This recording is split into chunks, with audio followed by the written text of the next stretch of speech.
go. Nice. Nice sighter just stopping.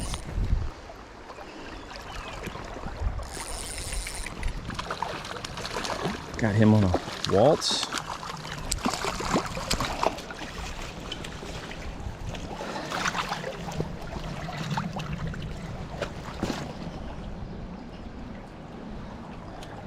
Thank you there, Mr. Brown. Thank you, buddy. You can see this rock right here in front of me. That's probably 15 feet in front of me.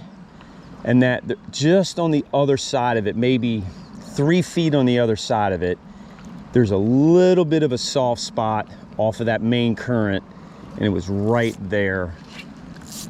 I made a cast up here, and I was able to get vertical right out there.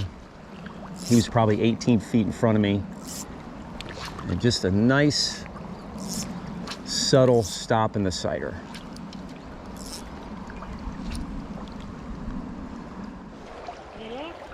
Yeah, I just started. I caught 2 already, so that's a good start, right? Oh, it's beautiful, isn't it? It's gonna be a hot one today, though. There's one.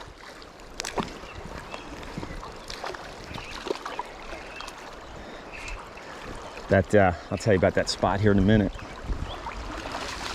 I just switched over. I went to a lighter fly on the bottom. I got a 2.5 mil bead Spanish perdigon on the bottom. Thank you there, buddy. And a 2.3 on top. You can see here, I caught that one brownie right there, and I swung around here, and everything looks the same right here, but there's a rock right there. It's a shelf here, and there's a shelf on the other side, and it's a little bit of a green trough. And I came around here to set myself up for the perfect drift. Made one cast, and even though I was talking out loud, which is a real no-no of mine, he whacked it right where I thought he would be. Like right there in that zone. That's just a good looking spot there.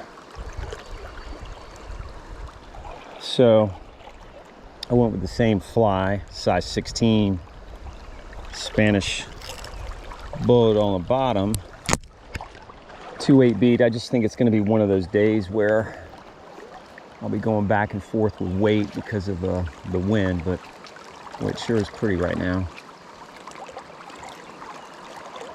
Yeah, see, it's nice and stable in there.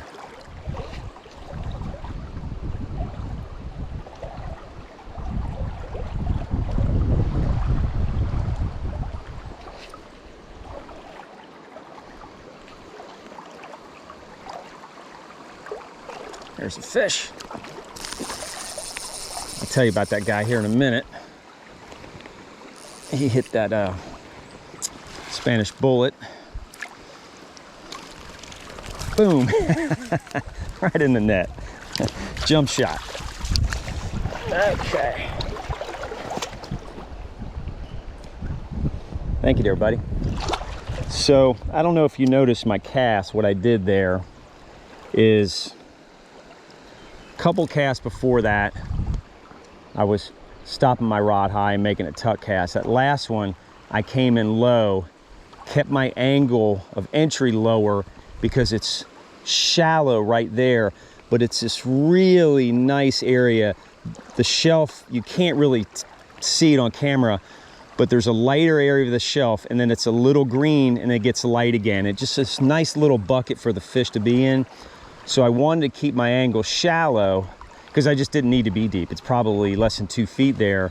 And boy, he hit right into the drift. But that's just, you know, angles and how our flies enter the water. It's so vitally important, because if I would have tucked it in more than, well, it would have gone to the bottom too quick. So had to keep it low, had to keep that angle of entry low.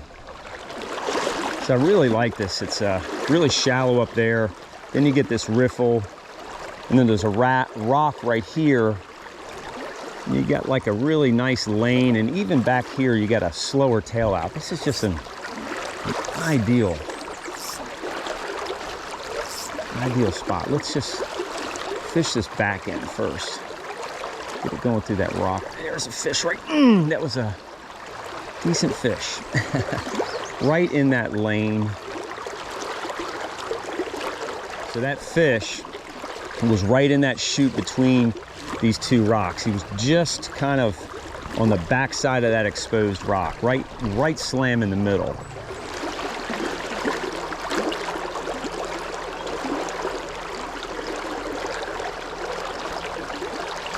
Actually, I'm going to bring it vertical through that area again there. There we go. He's a little guy, but I took a step up. That's cool. He's a brookie. That's awesome. I love getting brookies out here. Cute little guy. But I had made a couple casts in that same area, but I just took one step up, and you can see one step can make a world of difference. And I say it all the time, don't get concrete in your boots. You gotta be constantly shifting. But I just got a perfect drift going through there just by taking one step up. Gave the fish something else to look at.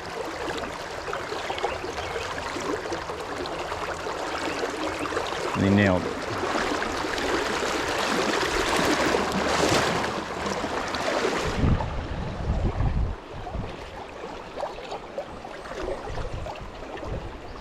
There we go. So just a nice looking eddy there. Slow eddy. I really love those areas. Let's see where I got him on the pink waltz here, pink beaded waltz.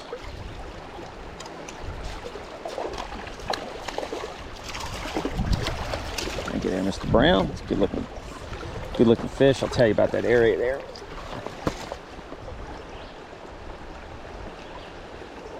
Thank you there, Mr. Brown. Thank you, buddy.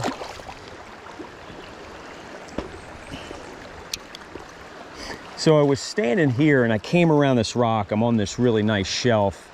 You can see this main current right here, and then there's a rock right there, really shallow, and it just dumps right there. So I'm standing probably 25 feet from that rock, staying below the fish, made a nice upstream cast, and he hit 3 feet into the drift. It was just this perfect cast. Boom, stayed ahead of my sighter, saw a little twitch. I just put myself in the perfect spot there to get the perfect drift. And what I'm gonna do, I'm gonna make another cast there before well, there's an area right here I like too, but I'm gonna swing around and I'm gonna get a different drift going through there, because that just looks like a nice looking spot there. But that was more of a shallow angle, and there's a little depth behind it.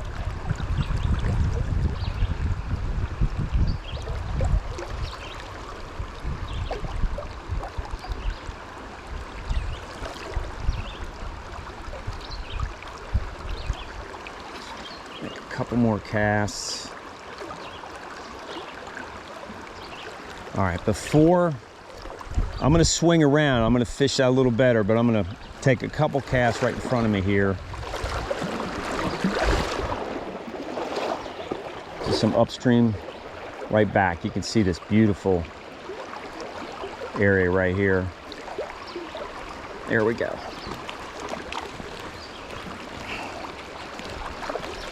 You know, sometimes we get so fixated on, well, this might be a brookie.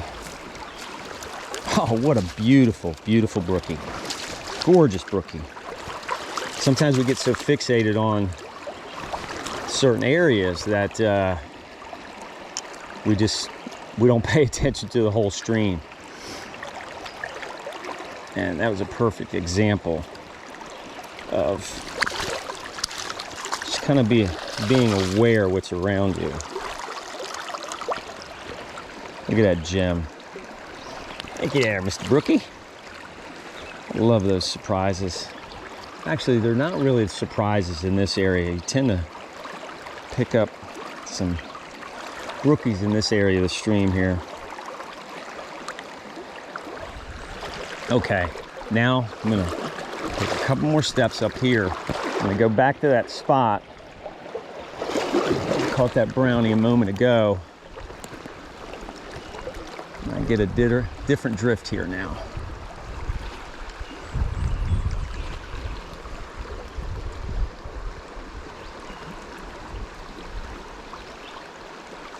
There we go. It's a little guy, but get him on the dropper. He's a little guy, but I made, it's another brookie. God, another little brookie. Look at that beautiful gem. God, pretty fish. But I don't know how many casts I'd made in that spot. Right, I caught that brownie and then I made a couple more casts, and then I came around here, got a completely different drift because when I was below, it was more of a shallow angle and I was able to get vertical right there and got that guy.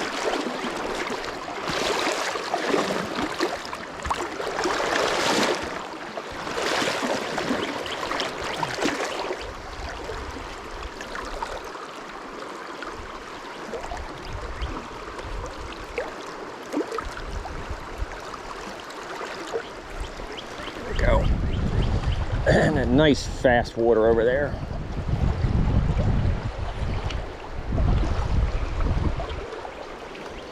Hit the dropper of Jack Daniels. Boy, that is a hell of a brookie right there. That is a hell of a brook trout. What a beautiful, beautiful, beautiful fish. He is picture worthy right there.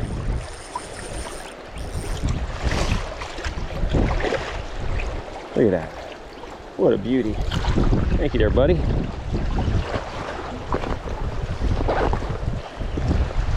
Wow, I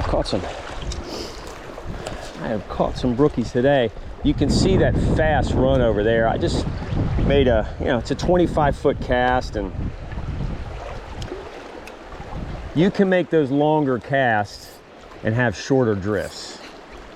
You can't expect to make a 25 or 30-foot cast across the stream and have it drift 25 or 30 feet because it's going to start cutting across. So you can make these really efficient long casts and get these short, really perfect drifts. And that's what I was able to do right there. Just maybe a 10-foot drift in there, and then it's starting to cut across. So that's about a 25-foot cast there. Can really reach out and extend my drift and keep it all in the same lane.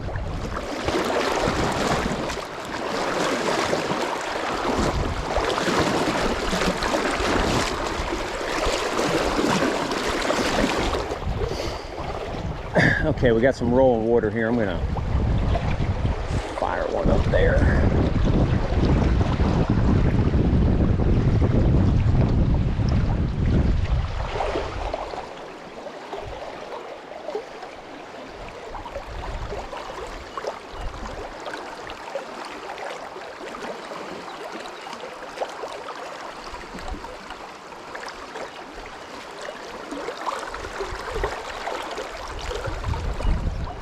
Go. Oh, that was a nice fish. Damn it. Boy, I tucked it right up in the right spot. Damn.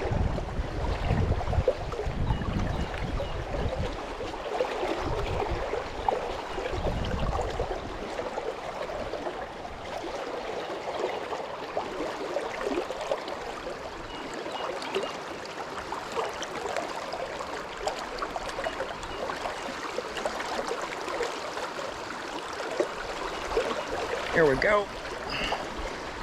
Decent fish. There we go.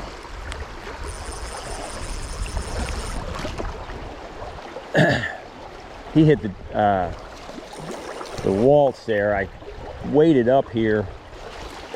Just this, well, the current's ripping right here, plus the wind is really wreaking havoc on my drift. Nice chunk. Thank you there, buddy. Thank you, Mr. Brown. Boy, look at that pointy head. Love that. Good looking fish. So you can see that log over there. Just explain here. You can see that log there. There's a rock. You can see that big roller. This current is ripping, and I got a big downstream wind too. Got all kinds of stuff happening here. But that corner, you can see that log coming out, and then there's a limb, and there's a nice soft spot right back in that corner. I fired my bugs in there when I hooked that nice one. I was able to get my bugs down the depth right away, and then it slowly worked its way into the current, and then it was going right down on the edge of that log, and that's where I hooked that really nice one a moment ago. And then what I did here is, you can see this rock right here when it's got that big roller right there.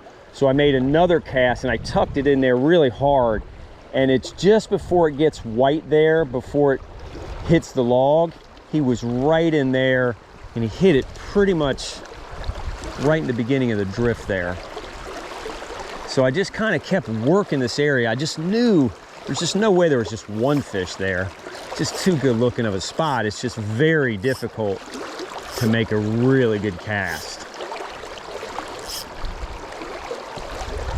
Just tuck it in there, and I'm just reaching. There's another, oh God. Oh. It's all about making precise casts. And let me just tell you about this spot. That's a 30-foot cast I'm making. And once again, what's really cool about this spot is the current, it hits that log and actually starts coming towards me. So I can make that far cast, and the drift actually starts coming towards me instead of going downstream. So I'm able to get a really nice drift through there. And all I'm doing is just really pointing my rod and just slowly lifting it up, and it's coming right back at me. And then I'm in the drift right there, and you get a really nice long drift on a 30-foot cast. Boy, that was really worked hard on this spot here, and to lose 2 out of 3 kind of sucks, but that's fishing. This area looks really good right here. Bury my sighter.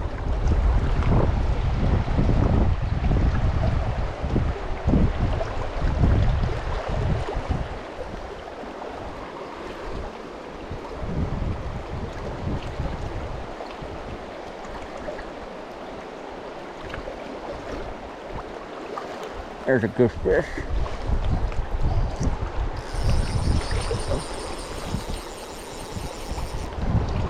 So this is just a good looking run here.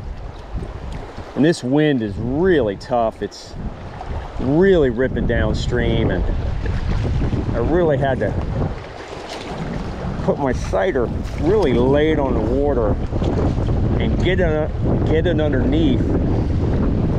And that helps stabilize my drift. So you lean forward, keep the sighter in the water, it's going to stabilize it. And I have a size 14 stone pony on. He hit.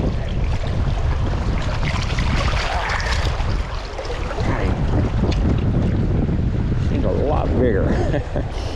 Just a nice fatty. Thank you there, Mr. Brown.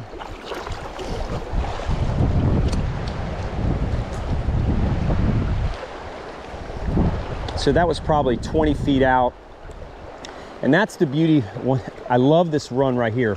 Once again, I'm fishing, you can see upstream here, and I'm fishing mostly the right side, and there's a bit of a curve to it. So a lot of this water that's hitting the banks, it's not flowing perfectly parallel downstream. It's kind of quartering out. So I can make a far cast and get a long drift because a lot of it is actually coming back towards me, and it's not cutting across. It's actually drifting in the lane back towards me. So you're always thinking about that perfect drift. So really when you're, you know, you can look at the water And if you can make a long cast and it's giving you that long perfect drift back, take advantage of it. But you just have to bear in mind that everything doesn't have to be, you know, one rod length to your right and one rod length to your left to keep it in the lane. You can extend out beyond your rod tip far if the current allows you. And also you can extend out farther and make these really short, efficient drifts.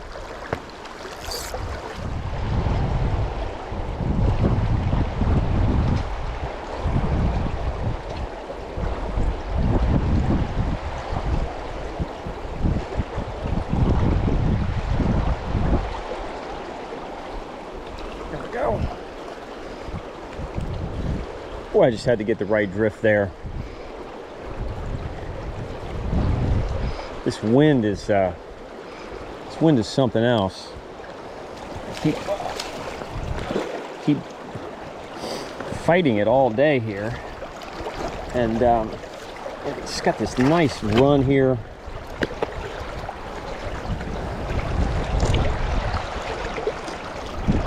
Picked up this cute little guy, but I went over and thank you there, little buddy. I had a single stone pony on. And I made a few drifts through here, and I was just not, even with a 3-3 bead, I just was not getting down. And it's not even that deep, but this wind is whipping around here. So I went over to the side. I put a size 16 perdigon on the bottom, a Spanish bullet with a 3-3 bead, and I put a 2-3 dropper on, and it was just enough to stabilize that drift there. Boy, when you're in that wind, you just gotta keep constantly tinkering almost with your weights and your casting angles and positioning to get that perfect drift. And I was able to do it. And I know that was a little guy, but I worked for him. So I'm really leaning into that wind here. So I just didn't have the camera on, but that bubble line comes around right there, so my drift swings back towards me, and I just picked up a pretty nice one, probably 14 inches. Just brought it right in that bubble line. Take a step up here. Get in a better position. Cast up there and swing it around. There's a rock right there.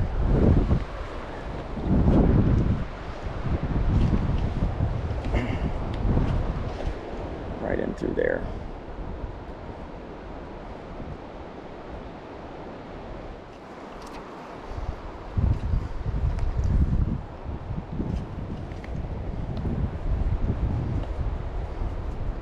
There we go.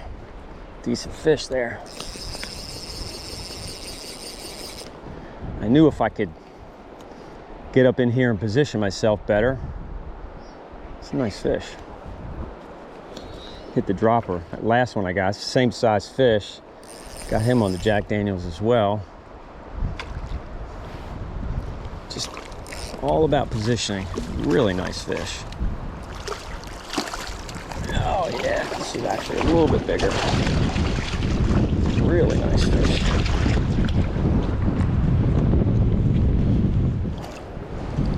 Thank you there, buddy. Beauty. Thank you there, Mr. Brown. Thank you, buddy.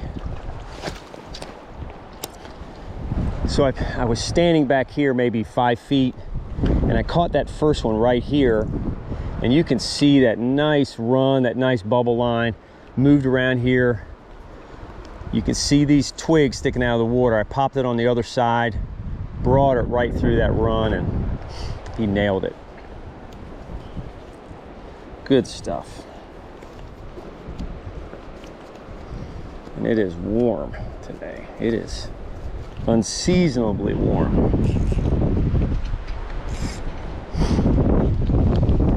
There goes the wind.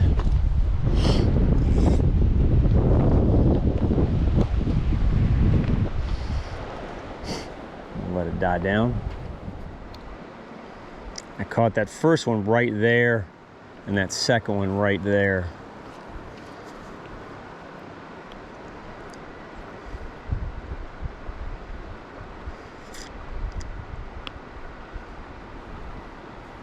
There we go. Oh boy. I don't know if you noticed, I started animating it and he popped it.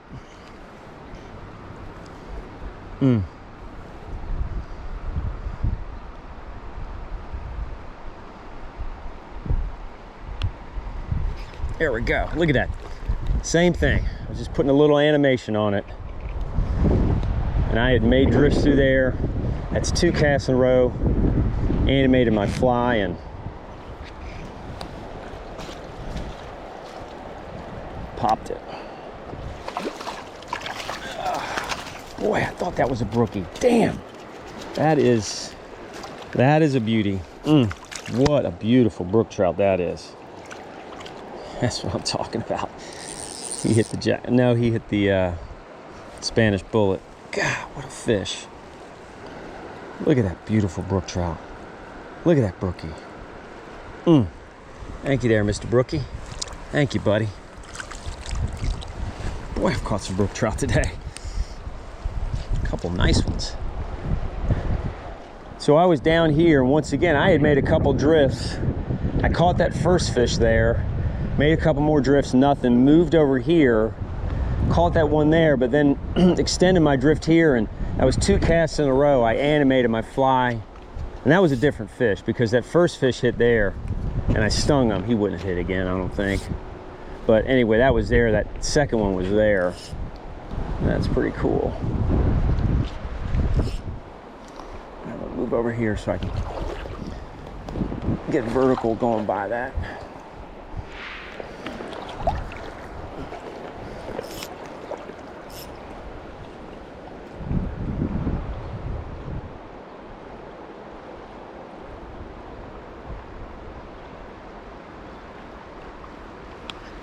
There we go. Look at that. I was able to slip up on that fish. I caught him right in front of me. I mean, hell, he wasn't 8 feet from me. But I was able to slip up here in this still water. Hit the Jack Daniels. Boy, they're all hitting the dropper over here. Thank you there, buddy. So I'll tell you what I did here. So I slipped up here where I had a short line out. I did not have much line off the rod tip at all, but I just popped it up there, got vertical right here. I mean, that was 8 feet in front of me, but I was able to do it because I just slipped up here, popped it up there, got vertical here. Because when I was standing back here, I just wasn't, it's very difficult to cast. You can see all this stuff here, and I just couldn't get my bugs down, and I couldn't cast up there. So I just kind of plopped it, boom. Perfect drift. All right, this is an area that I fished earlier, but I was working upstream and some guys were up there, so I just swung around and came back down. This was a couple hours ago I was here, so the wind is still here.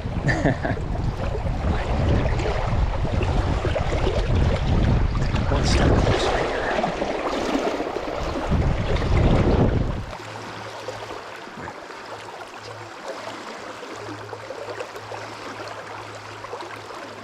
There we go. There we go. I really felt like if I could get it tucked into those rollers there, some nice fish, decent fish. Just needed to tuck it hard into those rollers, and I just felt like there would be one there. It's just a great spot. Really hard to get your bugs down, but I really tucked it hard. Awesome brownie. Olive flash. Thank you, everybody. Well, they're fighting bigger than they are today. So I'll just explain that spot here. And these are fish magnets, these spots, and a lot of people just don't realize that. You can see that white water there, and it almost forms a wave, and it starts rolling. Well, that wave is forming because there's rocks underneath there. So just on the downstream side of that, there's some still water. And it is just a classic spot for a fish to hold. I just tucked it hard in there, and I got it vertical, and I got it down in the zone, and he whacked it, and that was pretty cool. It's just one of those things that this is an area where it can withstand multiple casts just because the current is really ripping. So these fish are holding tight in their lane. They're not, if the fly is going a foot by them, they're not really paying attention to it, but I just kept trying to tuck it and tuck it. Boom, and I got it down in there. That was cool. So I'm gonna be calling it quits here. Boy, had a heck of a day. I mean, I definitely worked for him for sure. Fought the wind all day, but just kept managing my weight, and ended up, you know, had to change my casting angles, positioning, and things like that. But that's what you gotta do when it's windy out. You just don't be afraid to put some more weight on, even in the shallower water, because you just have to do what you got to do to fight that wind. And you know, really focus on positioning, just trying to put myself in the right spot to get that perfect drift, because ultimately that's what we're trying to do, get perfect drifts. The more perfect drifts you get, the more trout you're going to put in the net. The flies today was kind of a smorgasbord. I mean, when I look at my pack right here, I got all kinds of flies on me. I caught them on stone ponies, Waltz size 14. I was getting them on my olive flash in a 16, Spanish bullet, perdigon size 16. On the dropper, I caught a few on an olive Jack Daniels, and then the natural Jack Daniels on a size 16. If I had to pick out a winning fly today, that was probably it. It was probably the size 16 Jack Daniels.